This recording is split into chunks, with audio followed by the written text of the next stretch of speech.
Guys, welcome to Choke Points. And in this video, we are going to talk about something very, very important. This is very interesting development that's going on in the geopolitics right now.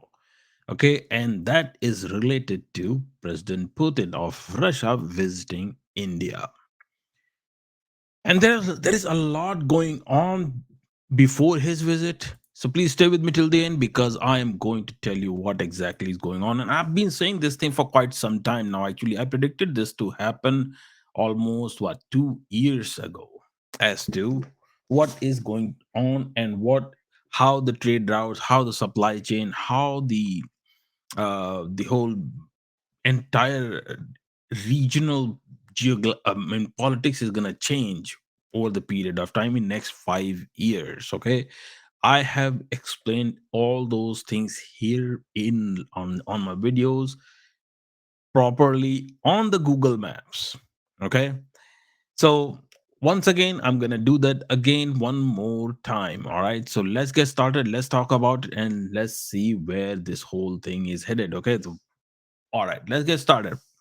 So, first thing first is that Russia and India are signing a logistics cooperation agreement. Okay. And what all that is, and let me share my slide first. Okay. All right. So, what exactly is going on here?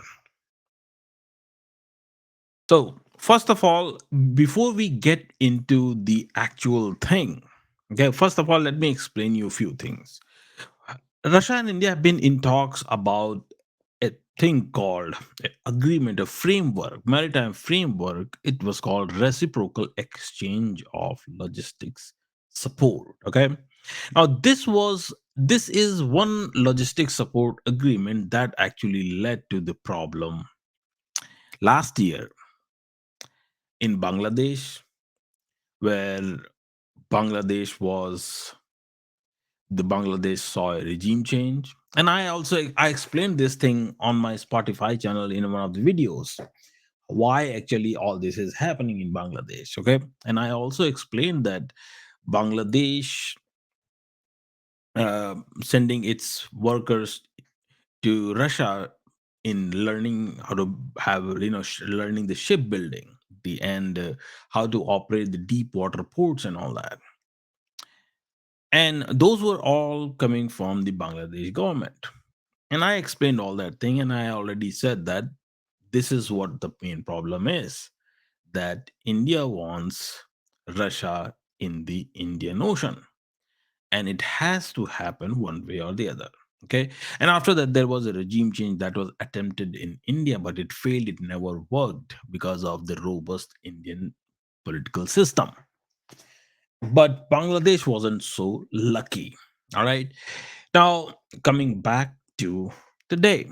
Now, what exactly we are seeing here? We are seeing RELOS, stands for reciprocal exchange of logistics support. What does this mean? It allows India and Russia to use each other's ports, naval bases, airfields, and logistics hub. There is much more actually. When I will tell you about all those things, you will be actually surprised as to what extent this is gonna go. Okay, it includes refueling, resupplying, repairs, maintenance, and storage. It allows temporary military deployment for exercises, disaster relief, and humanitarian missions. It does not allow permanent bases. Okay, Russia gains reliable warm water access in Indian region ocean, and this is also I've talked about because of the Alexander Dugin's. Uh, when you go read his book, it's called the fundamentals of geopolitics or something along those lines. I can't remember, it's been a while. But in his book, he clearly mentions that why Russia needs the Indian Ocean, the warm water access. Because if Russia doesn't have warm water, then there is no navy. So having a navy in frozen waters practically has no meaning, right? So for a navy to matter, for a naval power to matter, and without being a naval power, you cannot be a world power. You have to understand these things, okay? So every country became a world power because of the navy, at least in the modern era, even in the back in the day as well. India was a world power in its time, simply because India was the one that actually invented the whole entire this whole thing about the maritime sea routes. India actually developed it. They were the first ones to do this. Okay, same thing with China over the period. Then we all know the British Empire, right? So British, Spanish, then Portuguese, just name it, and then came the United States of America, Uncle Sam. Now, when Uncle Sam came, we know what happened. So without having a proper navy, you cannot be a world power, and and navy cannot exist on frozen waters, right? So that's why Russia needs was Sea of Azov, Black Sea, and then Indian Ocean region as well. Okay.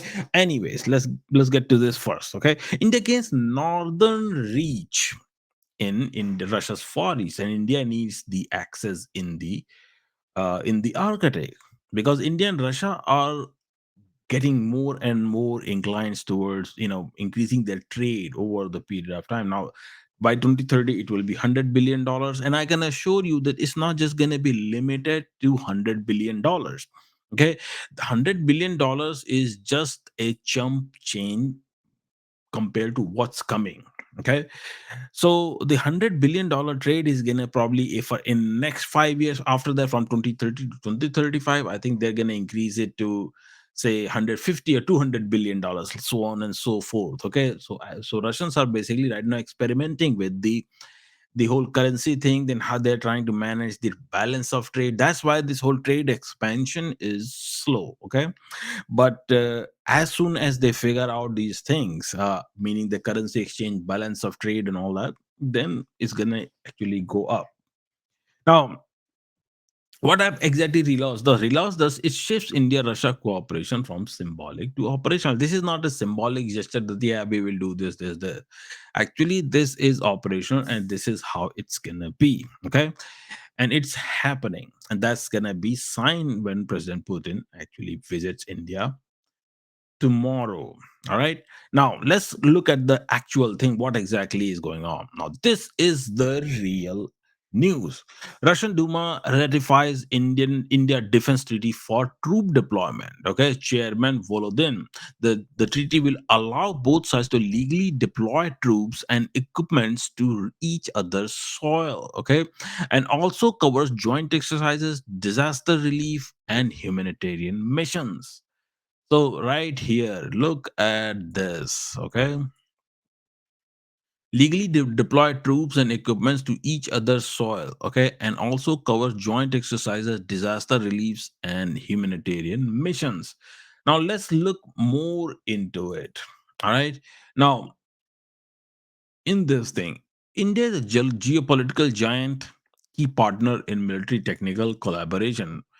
First Deputy Chairman of International Affairs Committee addresses State Duma following Russia and India Defense Treaty ratification. Okay, this is got, so Duma, basically the Russian Parliament, it's approved. Okay, what's gonna happen here? Military pact will allow 5 warships, 10 aircraft, and 3,000 troops to be simultaneously stationed in the territory of the partner country for a period of 5 years. 5 years, you don't do 5 year period for for your military exercise.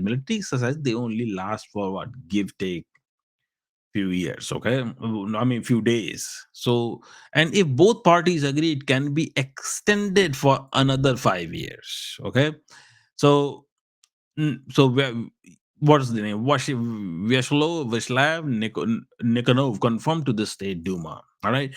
So this is not just done. This is not done just for military exercises. This is also not done for humanitarian exercises. Actually, for humanitarian exercise, Indian military is bigger than Russian military. Okay. So that's not good. That's not the case here. It's simply I have explained this thing in my past videos on Spotify, that these things, what's happening here is that India and Russia are, but India has been looking for partners for quite some time now. After the 2024 the coup attempt in India after trying to change regime change and all that in India. That's something that got foiled and never worked. India, the Quad, basically, after Prime Minister Modi's US visit, the Quad actually, I knew that the moment the whole body language and the way the things were exchanged and all that, I knew that Quad is almost dead. Why? Because when Joe Biden said that, oh, India is going to be leading the Quad now, that's when I knew that a country, America is not going to accept that India should lead the Quad. All right. Which simply means that they're saying that, hey, you go ahead, man. We're not going to be in the Quad. That's the indirect way of saying it. All right. That's how you understand it. Why? Because US is in NATO. US leads NATO. G7 also same thing. They removed Russia from NATO. Sorry, G7 because they wanted to be the sole, big boss thing. So why would they do that in Quad? That's when I knew that Quad is dead. Sooner or later, it's gonna happen, and it was sooner than later, actually. So when President Trump came, then he actually put the nail in the coffin, and it was his baby too. Okay, yes, yes, factually, if you look into it, then it was Shinzo Abe of Japan in 2007. He came up with this idea of having having a quad. Okay, but but President Trump is the one who actually revived it in his first term, and it was going good. But then again, in second term, it went kaput. So now, question is that India's trade is growing, and almost world's 80% of trade passes through Indian Ocean region. Now, if you are a great power in the region, if you are a great power, then how are you going to secure that maritime route? You don't want to put too much money, 800, 900 billion dollar into the defense, right? Department of Defense or something, and then that will be something that will lead to corruption. What happened with US? What happened with US is that they started to every answer to every problem in US system became, it was all money. That, okay, let's print the dollar and we are good to go.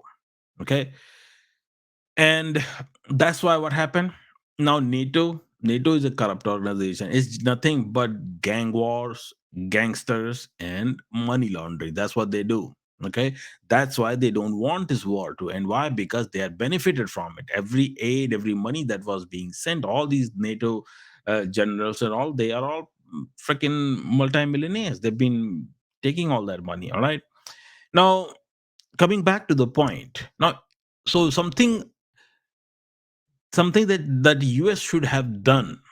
Okay, the US should have done, instead of having 192 bases all over the world. Even though, yeah, lots of people say that 800 bases, come on guys, 800 bases, really?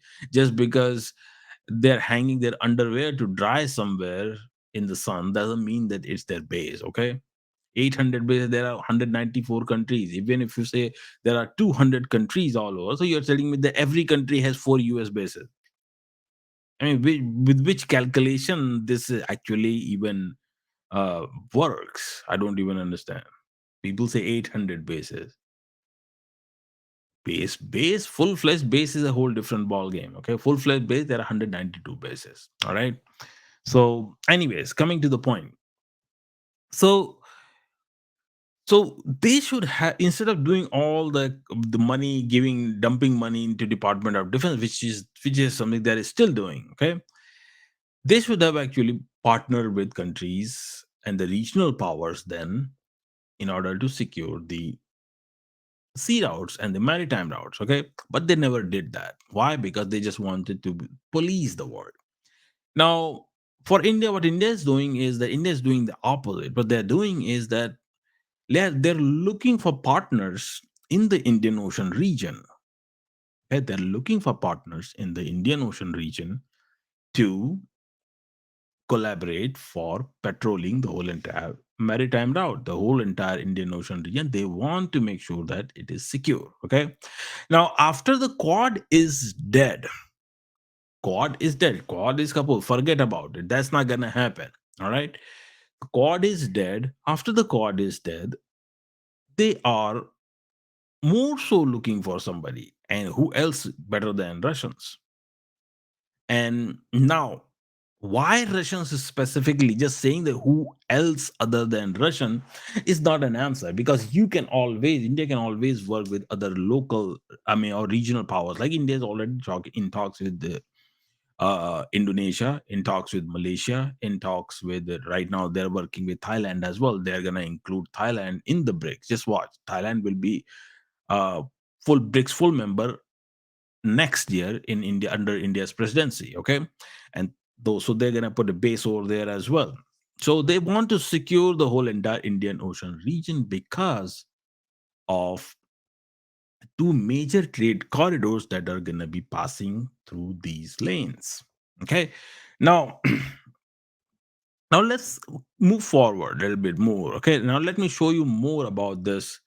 So this is the official, right, on the ratification of the agreement between government of Russian Federation, yeah, Russian Federation and the government of Republic of India on the procedure for sending military formations, warships, and military aircraft of the Russian Federation to the territory of the Republic of India, and military formations, warships, and military aircraft of the Republic of India to the territory of Russian Federation, and the organization of their mutual logistical support. All right. So this is where things are. All right. So that's the actual agreement that you saw. That was the bill that was passed. All right. Now, so instead of going through all that, now let me explain you other interesting thing that's happening. Okay.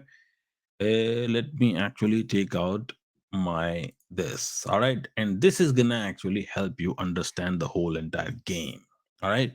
Now, as we enter the multipolar world, as the world enters the multipolar world order, and the unipolarity goes out of the window. Okay.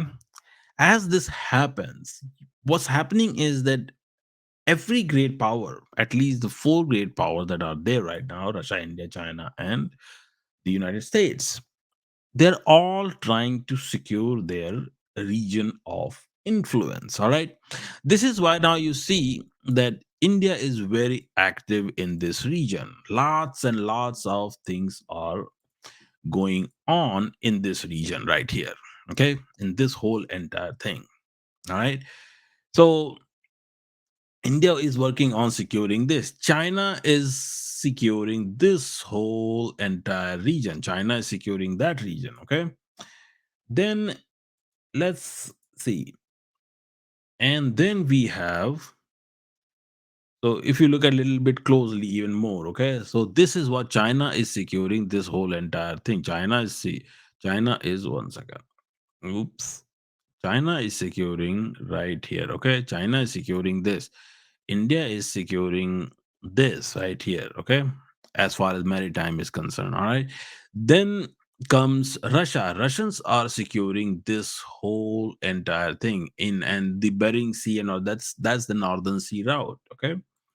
So that's how they're securing everything. All right. Now coming to US, what US is doing? US is securing this whole entire thing sooner or later, if I'm not mistaken. Okay, after Venezuela, it could be Colombia too. Okay, and Colombia, Ecuador is there already, Peru. So I mean, these countries are, I mean, Chile may be in next one too. Chile has this, and then Guyana has oil. So Guyana maybe. So US is trying to secure this part here. Okay, now sooner or later what we are going to see is that NATO will become less and less important, and NATO, US has already skipped NATO summit this year. Okay, so that's another sign that NATO is dying. All right, that's gonna happen. This whole Russia Ukraine war is going to kill NATO. That's the bottom line. All right, why? Simply because NATO is not a military organization. NATO is just a corrupt organization on the name of military. They were just sucking the money out of American system. That's what they were doing. Okay, they never spend a single penny, and Like President Trump put it the right way, that the NATO countries, they want US to protect them from Russia. But they were buying Russian oil and everything else, and they were feeding Russia, and they were asking for money from US to feed NATO. All these, so those are counterproductive stuff, right? So, anyways, that's not the point here. Point is that once that happens, those things are officially, they may not die. Like officially, they're not going to say that they are okay, let's kill NATO. No, it's just that the major countries that are major financer of the organization, they will slowly and slowly stop visiting the summits and all, and start cutting the funding and all that. And that's why President Trump is basically asking all these countries, European countries, NATO countries, to spend a certain chunk of their GDP into defense and NATO. US cannot be the sole bearer of their burden. All right. Anyways, so so once that happens, or which is something happening, the European Union will have to figure out their own security. Okay, when they try to figure out their own security, which they are already doing, okay, they are just trying to work on it. That's why Hungary, you see, Hungary is working to have a good relationship with Russia. Then also other European countries are also trying to improve their relationship with Russia. They wanted Russia to be in G7 so that it can become G8. I made a video on that too. Okay,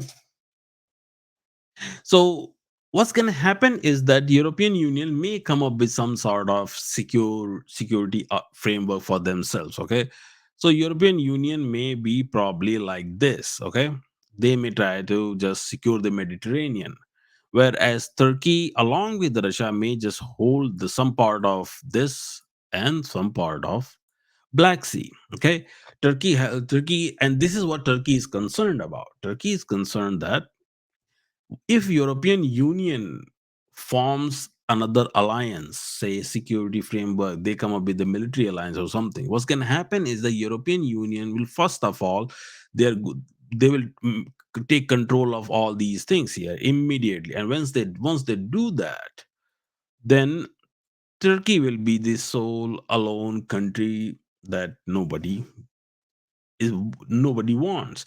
Why? Because Turkey is out of European Union. They're not in European Union. They tried it, but that didn't pan out so well. Okay, and now, so what's going to happen is that European Union will secure that region. Okay, like I said. Okay, now hold on a second. I'm just trying to adjust everything. All right, now then what's happening here is what Turkey is doing. Well, sorry, not what Turkey is doing. Turkey is building relationship from here, all this. Okay, so Syria, Iraq, Saudi Arabia, Iraq, they may not, Iraq, Saudi Arabia, they may not align with Iran because of Shia Sunni thing. But Turkey will probably try to form some alliance here in this region, like right here. Turkey and Saudi Arabia, they're getting really, really close at this point. Okay, they both have together rejected the Abraham Accord. Why? Because they have a common enemy, Israel. All right. Now, coming back to the subject. So now the whole point why I was showing you all this is because I wanted to show you the ultimate uh, the region of influence, how this is gonna pan out for everything. Okay, so and then we'll move forward into the video. Okay, for US, the region of influence is gonna be somewhat like this, and include Australia in it too. Okay, include Australia, New Zealand, and all too, which may not be the case because Australia and New Zealand, they are United Kingdom's dominion, so they will probably do what UK wants them to do rather than what US wants them to do. So we can ignore that as well. Okay, but this European Union will have its own, and Turkey, some Gulf countries will probably try to secure this part here. Okay, then comes the then comes your uh damn it. All right. So then comes India. So India is going to secure Persian Gulf from here to Strait of Malacca, Malaysia, and all the way to Vietnam right here. Okay, this is what they are going to secure. Okay, and along with Iran, so they're going to work with Iran on that. All right, now we are going to come back to this is India's region. Then China is already securing all this, right? So this is good. All right, and then further Russia. All right, now let's go get to the point. Now, what's happening here is this. I made a video about India's Eurasian corridor and all that, right? Where we talked about what? We talked about Caspian Sea. This is Caspian Sea. So from Russia, Caspian Sea to Tehran, like this, then comes to Chabahar all the way here. Then you connect here. Okay. This is called INSTC. Okay. And this further goes into Moscow, then Belarus, and all the way to Arctic if it needs to. Okay. Then another thing is that there's another corridor that's come from here, Russia's region, Vladivostok. So Vladivostok Chennai corridor, it comes like this, then like somewhere right here. Okay, right here. Okay, so now then we have this, and then India has IMEC. Okay, India has IMEC that goes from Mumbai. Then it goes to UAE, then Saudi Arabia, Jordan, then it goes into Israel, then all the way to Greece, then Italy, and then into Europe. Okay, that's how it is. All right. And this is India and Russia's collaboration North South corridor in international North South corridor. Okay. Now, on this front here, so if you look at it, then they are basically right here. Then from Vladivostok, it goes Vladivostok right all the way to Russia. Okay, and if you look into it, then if you include Arctic into it, right? So if you look into this right here, right? So if you include Arctic into this whole thing, then China already controls this. So from for India, this is all the Vladivostok, right? This, then Moscow, right here, and this is your the Arctic, entire Arctic, okay, like this. This is what's gonna happen. All right, this is what the whole entire relos and other things are all about. That here in this part right here, Russia and China are going to collaborate in this whole entire thing. Here Russia and India are going to collaborate to provide the security. And then in Arctic, Russia, India, and China, all three are actually collaborating in the Northern Sea route. They are dumping money in there. Okay. So that's why we are seeing all these pacts that are happening. Basically, whatever was theory, now it is being put into action.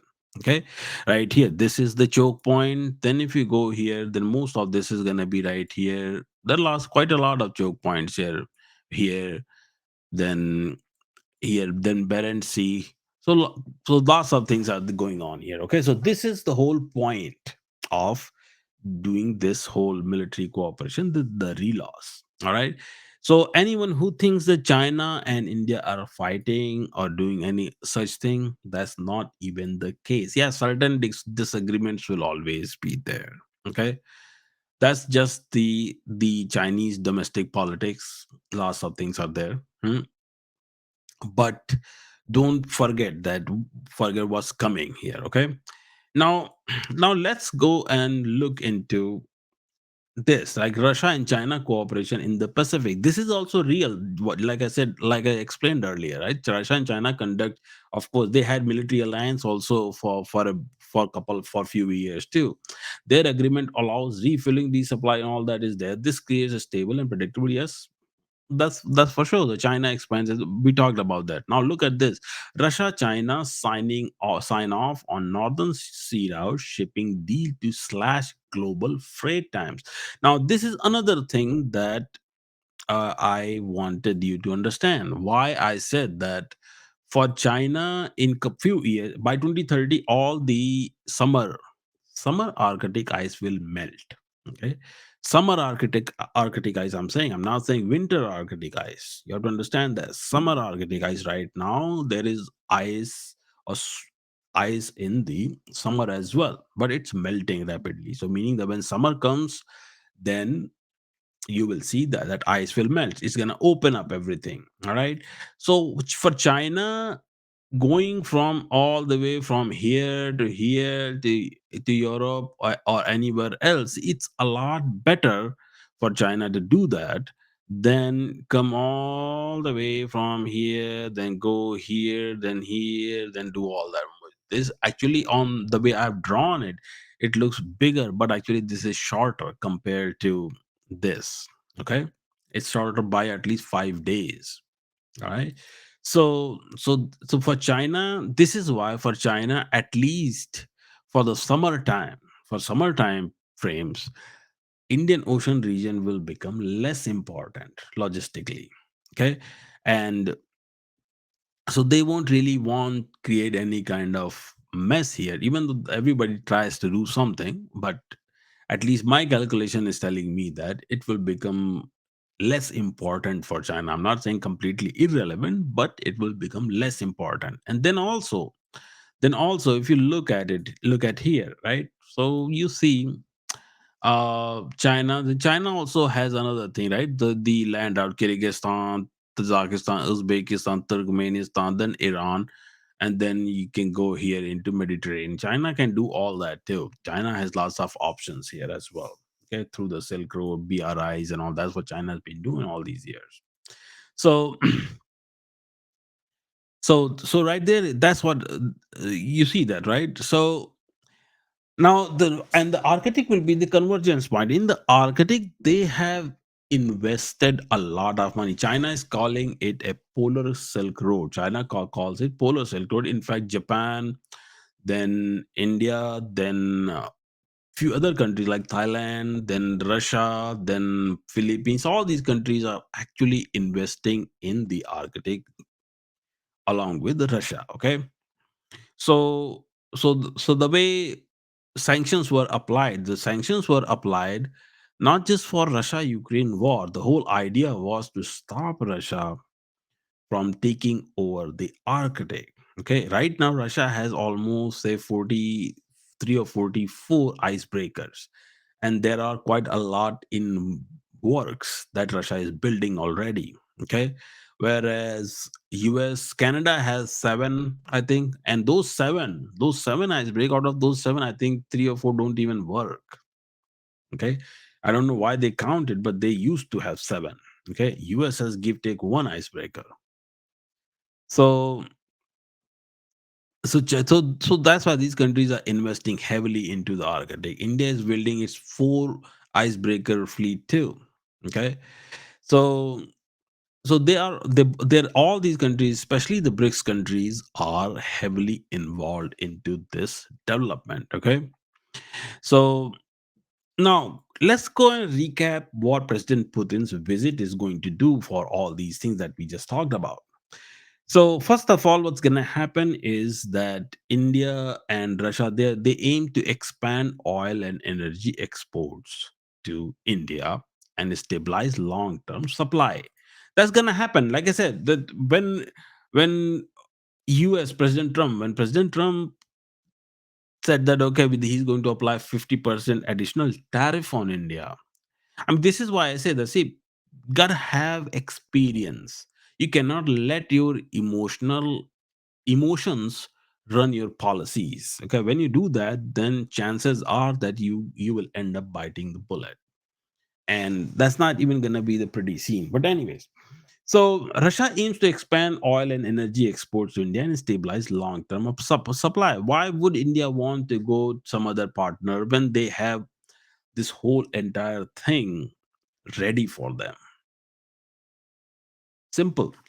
Then India is expected to discuss procurement of additional S-400 air defense unit. Then also, India will actually discuss the framework of how to actually collaborate in developing S-500, the air defense systems. So also the talks may also open on future acquisition pathways for the Su-57 fighter jets with TOT, transfer of technology and all that. They will basically, they can jointly work on it. Okay. Then civil nuclear cooperation. Russia is going to build small nuclear reactors for India because India is developing its AI infrastructure. Okay. Since India is developing its AI infrastructure, so AI infrastructure requires lots and lots of power. So when you require lots of power, then you cannot just expect the the government provided these nuclear reactors and all. You will rely heavily on small nuclear reactors. Okay, so small nuclear reactors that are going to power these data centers, AI data centers. Okay, so that's why that's another thing. And then also there is another talk going on between Russia and India about 12 new nuclear reactors. Okay, now so India and Russia may also formalize alternate trade settlement system to bypass external financial pressure, which is already going on. And I think President Putin and then Andrew Peskov, the spokesperson of Russia, he's also said that Russia is going to open its market for India, and they're gonna start importing Indian goods more. So they are saying that thing already. Why? Because Russia is also trying to diversify its reliance from China. Otherwise, too much reliance on China will become another problem for them. So they don't want that either. Even though their policy has always been probably from one or two import from one or two countries that give take.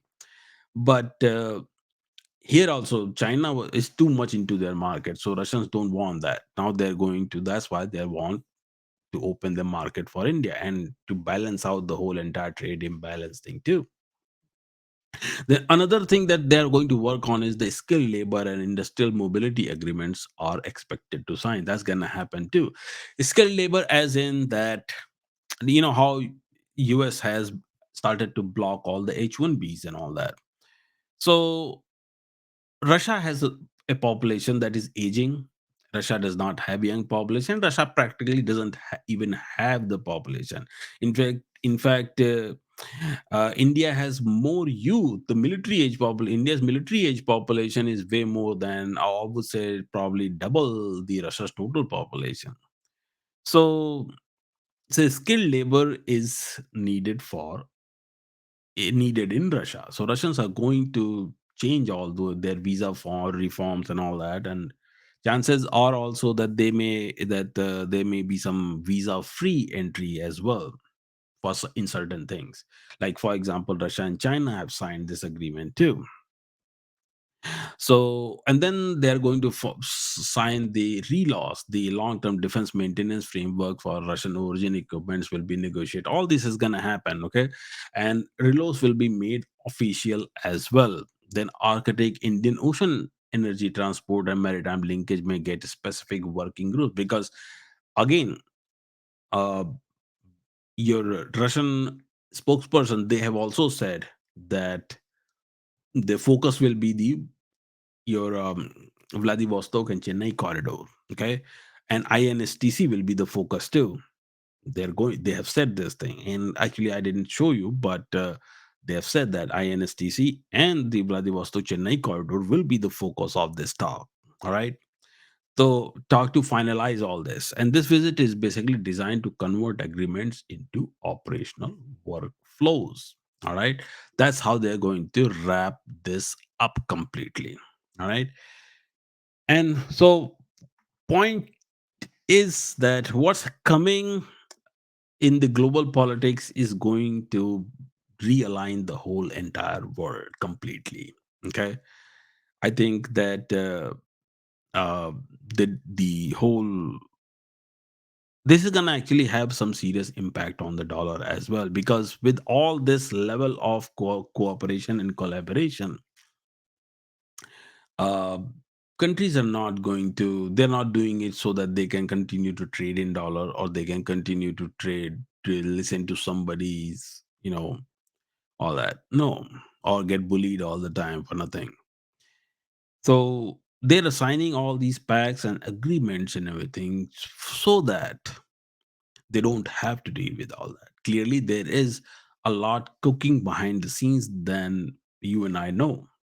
Okay, because when you combine all this together, you find that China has already said that India, they're going to cooperate with India. They will fully support India's presidency, BRICS presidency in 2026. They are going to fully support it. They're saying it, which means that they have already agreed on lots of things, agendas.